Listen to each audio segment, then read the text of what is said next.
Si vous cherchez vos ados, ils sont sûrement le nez collé à leur ordinateur, en train de regarder la dernière vidéo de leur youtubeur préféré.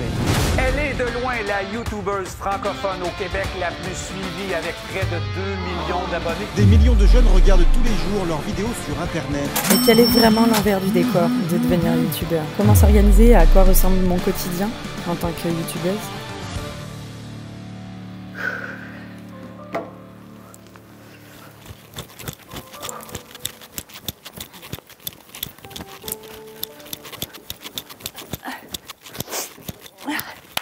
Les amis, nouvelle vidéo YouTube.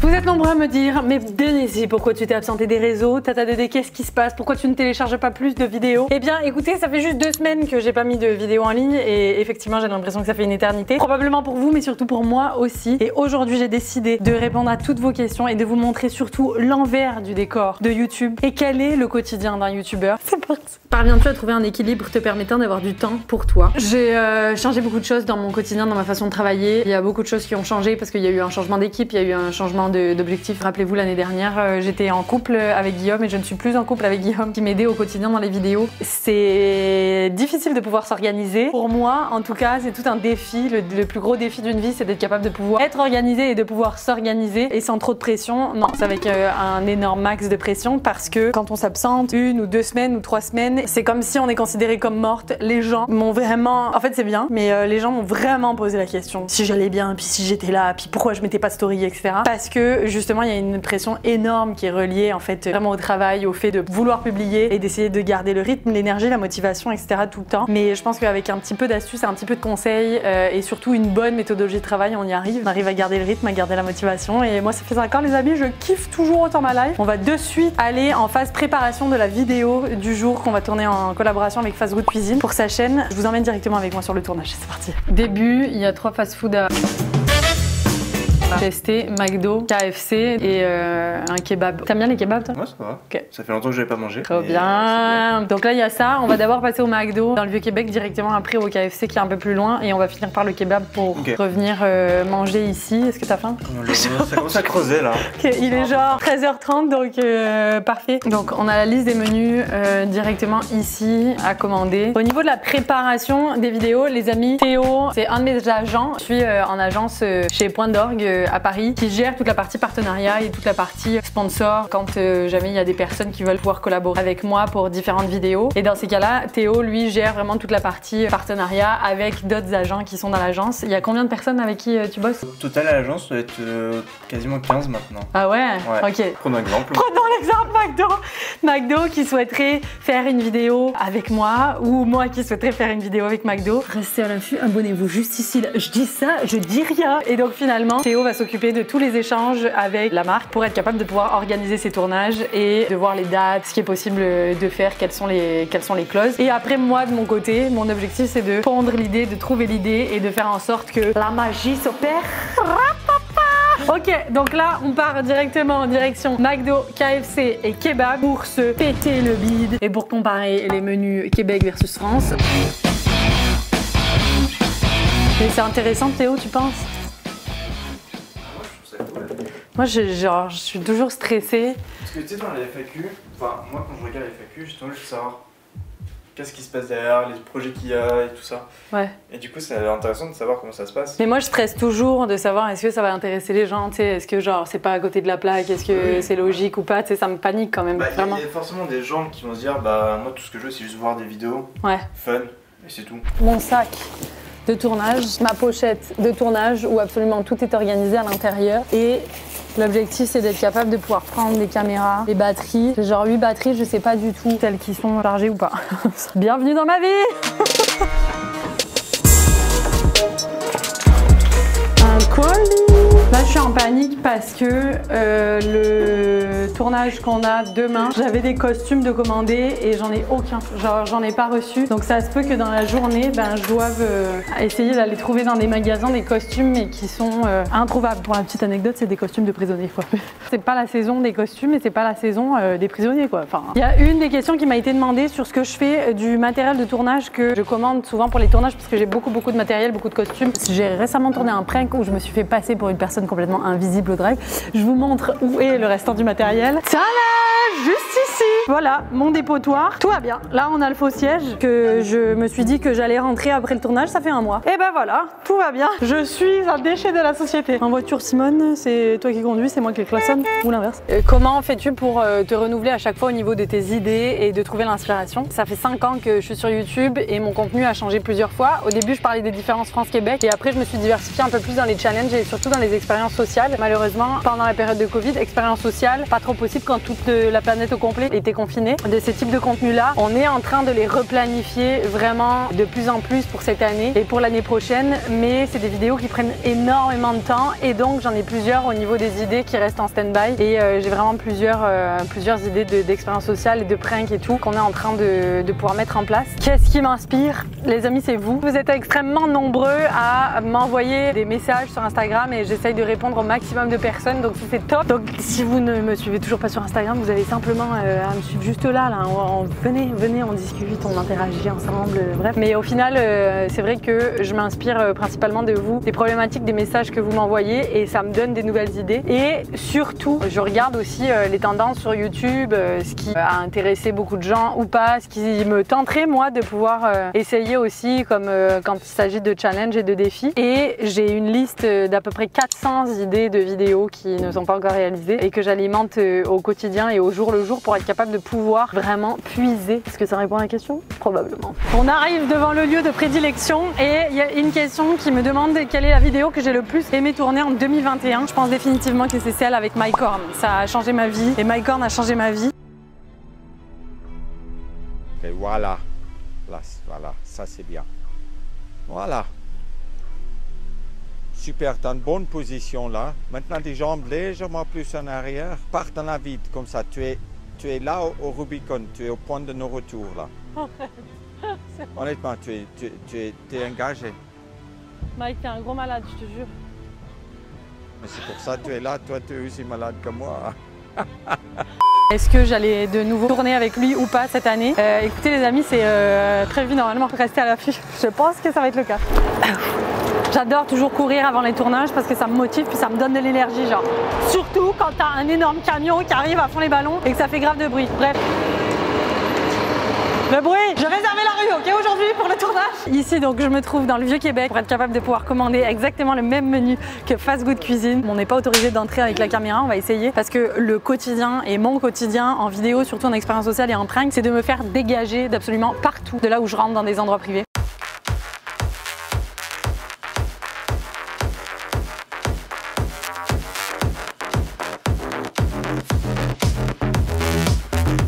C'est parti, on va à la deuxième localisation pour le tournage. Souvent quand on voit qu'une vidéo dure 10-15 minutes, en fait en réalité elle prend plusieurs heures à tourner. Et moi de mon côté, je suis pas trop optimisée vis-à-vis de ça parce que étant donné que c'est des pranks souvent et des expériences sociales et ou des challenges, je tourne beaucoup. Donc ça se peut que j'ai des vidéos qui durent 3, 4 heures, 5 heures de rush vidéo. Donc je tourne pendant 4 heures, 5 heures et il faut que la vidéo puisse être raccourcie 15-20 minutes gros max. Il y a beaucoup de choses qui est coupé parce que c'est chiant. Parce que techniquement, si vous vous mettez là pour regarder 4 heures d'une conne en train de se faire passer pour un homme préhistorique, c'est pas si ouf, tu vois. Et il y avait une question de tuture. Est-ce que tu es toujours joyeuse et excitée en tournant une vidéo ou est-ce que parfois tu joues la comédie? Je suis toujours, mais toujours à fond quand je tourne des vidéos et je suis toujours hyper méga excitée quand la caméra s'allume et que je suis là pour être capable de tourner. Je doute beaucoup, c'est ce qui fait en sorte que je me remets toujours en question et que je me demande toujours est-ce que le contenu entre guillemets va plaire? Est-ce que les gens vont aimer ou pas? Est-ce que c'est pas à côté de la plaque? Bref, j'ai genre 1 milliard de questions. Je ne joue pas la comédie. Je suis quelqu'un dans la vraie vie qui exagère beaucoup. Quand je dis quelque chose, j'exagère de ouf. Genre, ouais, ça va me prendre 8 km à aller au prochain fast-food alors que techniquement, ça va me prendre juste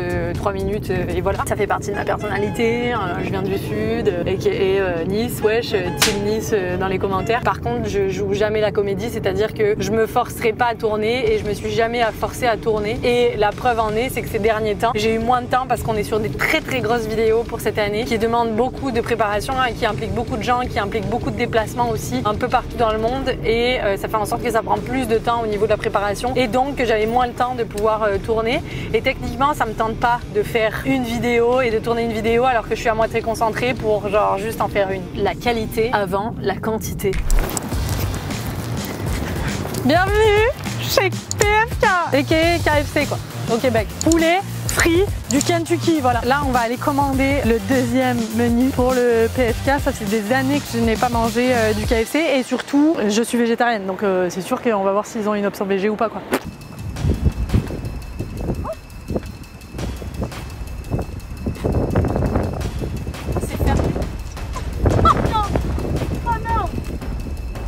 Le problème, c'est qu'il n'y a pas d'autres KFC dans toute la ville. Il n'y a pas assez d'employés pour ouvrir les magasins, donc venez travailler ici. C'est le fun. Il fait beau, il fait chaud, sortez vos maillots. Les amis, de retour à la maison pour tourner la deuxième partie de la vidéo, soit la dégustation avec un resto sur 3 qui a été ouvert même. Donc là, c'est parti pour le setup. Je suis en train de tout faire, hein, multifonction, multitâche. Là, je repère et je regarde toujours est-ce que la lumière est bien ou pas. Le seul problème, c'est que actuellement, le fond me dérange beaucoup parce que c'est extrêmement noir là-bas, si vous voyez ou pas. Donc, j'ai une idée folle, celle de mettre ma table à manger là. C'est ce qu'on va faire. Les gens tendent à se professionnaliser de plus en plus sur YouTube. Moi, je tends à genre me rabaisser de plus en plus sur YouTube. Je vous avoue, ça n'a pas été facile parce que j'ai déménagé, j'ai perdu mon décor, j'ai pas reconstruit de lieu et j'ai pas réinvesti dans un autre lieu. Donc voilà, ça fait en sorte que dans mon appartement, dans tout ce qu'il y a, c'est pas fait pour YouTube, c'est fait pour vivre. Mais ça fait 4 mois que j'ai déménagé et en 4 mois, j'étais quand même souvent en déplacement et donc j'ai pas de lieu et de décor. Par contre, je suis en train de voir les différentes possibilités qui s'offrent à moi pour être capable de pouvoir avoir un local et un décor et tout et de vous partager ça, de suivre tout simplement l'évolution de tout. En attendant, ce qu'on va faire, c'est tout simplement partager sur l'écran juste derrière une photo hyper coolasse pour être capable de pouvoir avoir une sorte de mini fond quoi, tu vois. Yeah. On va tous les placer pour être capable de pouvoir prendre la photo de miniature. Je vais me mettre en position pour la photo de miniature et c'est parti. Ok, là il est presque 16h et je vais aller me changer pour aller passer au bureau, voir les filles régler les derniers tournages en fait qu'il y a pour demain. Je me change, pourquoi? Parce que il fait quand même assez frais au Québec là à l'heure actuelle. Il fait à peu près 8-10 degrés, tu vois, puis genre le soir, le soleil va tomber, il va commencer à faire froid, etc. Donc je vais m'habiller un petit peu plus chaudement. Et ce soir, je fais de l'impro, les amis, je fais de l'impro tous les mardis soirs. Je me demande sur le métier de youtubeuse, est-ce qu'il y a forcément beaucoup de choses investies dans une vidéo en général? Argent, cadreur, espace, endroit. Merci beaucoup. Au niveau du métier de YouTube, tout dépend de chacune des chaînes qu'on suit. Il y a certaines personnes qui vont rien investir, certaines personnes qui vont tout investir. Moi, je pars du principe que tout l'argent que je gagne, je le réinvestis, je le réinjecte pour être capable de pouvoir créer des trucs de fou. Je dépense des budgets de malade pour être capable de pouvoir avoir des vidéos de qualité, pour être capable de pouvoir tourner un peu dans différents endroits, etc. Donc oui, il y a énormément de temps qui est investi, énormément d'argent et énormément de personnes. Et en parlant de tout ça, je vous donne rendez-vous dans mon bureau temporaire que j'ai pour quelques mois avant de pouvoir avoir quelque chose d'encore plus cool, encore plus grand, encore plus fun. Suivez-moi, on va voir tout ça. Les amis, on est sur le point d'arriver dans mon bureau temporaire dans lequel je suis à l'heure actuelle, dans la ville de Québec. Et il y a une question qui me demande combien d'heures et de temps je travaille par semaine pour les vidéos et surtout combien de personnes travaillent avec moi. Au niveau du temps, c'est vraiment un temps plein et durant les 5 dernières années, j'ai travaillé 7 jours sur 7 et je travaille toujours 7 jours sur 7. Au niveau de mes vidéos, parce que les tournages prennent de plus en plus de temps et que c'est vraiment des très grosses vidéos à chaque fois avec des très gros concepts. Au niveau des heures, je pense que ça représente à peu près 60 à 70 heures par semaine de tournage. Et au niveau du nombre de personnes qui travaillent avec moi, je vais vous présenter une petite partie parce que pas tout le monde y est. Bienvenue dans mon espace de coworking. Suivez-moi. J'ai mon petit local juste ici. Salut! Salut communication pour Denis. Trop bien, et on a Manon juste ici. Salut, moi je suis chef de produit chez Electric Sugar. Voilà les amis, mon espace, les filles travaillent dans le noir, hein, genre ici on veille les morts tout le temps. C'est toujours un combat de genre essayer de rallumer les lumières ou les éteindre et tout. Mais les néons, en l'occurrence, attention, je vais les allumer. Voilà. Ça défonce les yeux, genre vraiment beaucoup, ça défonce tout. Donc les amis, au niveau du nombre de personnes qui travaillent avec moi à temps plein, il y a actuellement 3 personnes incluant le monteur qui lui est à distance. Et voilà, d'ailleurs on part direct genre en suivi de tournage pour les prochains tournages, donc vous allez être dans le cœur de l'action. Amandine, ça fait 2 mois qu'on travaille ensemble. C'est ça. Comment te sens-tu? Je sais pas du tout. Non, franchement ça se passe très bien. J'adore, c'est l'imprévu. son rôle, c'est vraiment d'être capable de pouvoir coordonner les communications qu'il y a, autant vis-à-vis de nouvelles publications que de la recherche de nouvelles idées, par exemple sur TikTok, en tendance sur YouTube, sur Instagram, etc., etc. Elle est en charge aussi de toute la rédaction des descriptions de mes vidéos qui sont what the fuck. C'est pas encore Amandine qui s'occupe de rédiger et de publier, exemple, sur mon compte Instagram. D'ailleurs, je sais pas si vous savez, mais il y a beaucoup de youtubeurs et ou d'influenceurs, entre guillemets, je déteste le terme, mais bref, qui ont un gestionnaire de communauté et qui ne publient pas eux-mêmes. C'est-à-dire que c'est une personne qui publie à leur place et qui active et qui mettent genre les informations sur leur compte à leur place. Donc autant pour des stories pré-programmées que pour des publications, et parfois pour répondre à des messages, ça se peut aussi. Je passe pas le cap parce que pour l'instant, j'aime bien interagir directement avec vous et être capable de pouvoir garder une certaine authenticité. Donc ça, c'est mon choix. Il faut qu'on fasse la feuille de service pour le tournage de demain et la feuille de service pour le tournage de vendredi, et je vais expliquer ce qu'est une feuille de service pour pouvoir organiser tous les tournages, les trucs comme ça, enfin tout. En fait, j'utilise une application qui s'appelle ClickUp, et ClickUp permet de pouvoir vraiment gérer toutes les tâches à l'interne et d'être capable de pouvoir garder des traces du travail qu'on effectue. Au niveau de la feuille de service, l'idée c'est d'être capable de pouvoir regrouper toutes les informations du tournage dans un document pour être capable de pouvoir l'envoyer à tous les collaborateurs. Dans le cadre de ce tournage-là, il y a vraiment plusieurs personnes à faire intervenir pour être capable de pouvoir créer cette expérience et de pouvoir vivre cette expérience.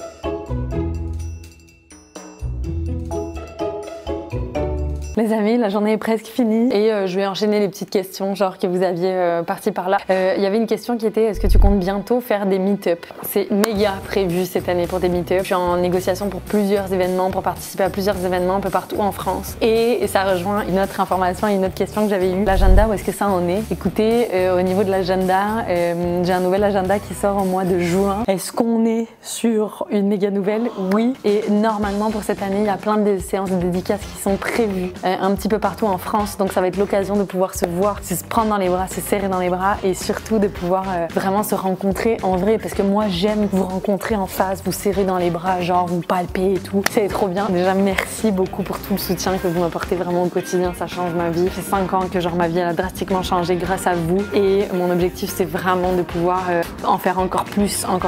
Et donc la question est, je voulais savoir au tout début de ton aventure YouTube, quel était ton vrai objectif qui t'a poussé à te lancer dans le monde de YouTube? Au début, ce qui m'a inspiré à faire des vidéos, c'était vraiment le fait de vouloir devenir comédienne. Pour moi, je me disais que c'était mon rêve de petite fille et que j'avais toutes les possibilités de pouvoir le faire. Donc au final, j'ai pris une caméra, j'ai écrit des idées et je me suis lancée tout simplement. Malgré les peurs, malgré le stress que je pouvais avoir de m'afficher publiquement sur internet. Et finalement, de fil en aiguille, je me suis aperçue que c'était merveilleux de pouvoir créer une communauté et qu'on a un vrai lien avec les gens qui nous suivent et qui nous soutiennent au quotidien. Parce que moi, sans vous, je suis rien au complet, et j'ai énormément cette reconnaissance et je fais des rencontres magnifiques. On se serre dans les bras, comme je disais, j'adore vous serrer dans les bras, et au final c'est des rencontres qui sont géniales. J'ai envie d'en faire encore plus parce que je m'aperçois qu'il peut y avoir beaucoup de manque de confiance en soi chez les gens, et des fois tu sais, dans la vie c'est fait de haut et de bas, et parfois je m'aperçois qu'en tant que jeune on n'a pas forcément ce soutien là constant de quand ça va mal, de quelles sont les ressources, comment faire en sorte d'aller mieux, etc.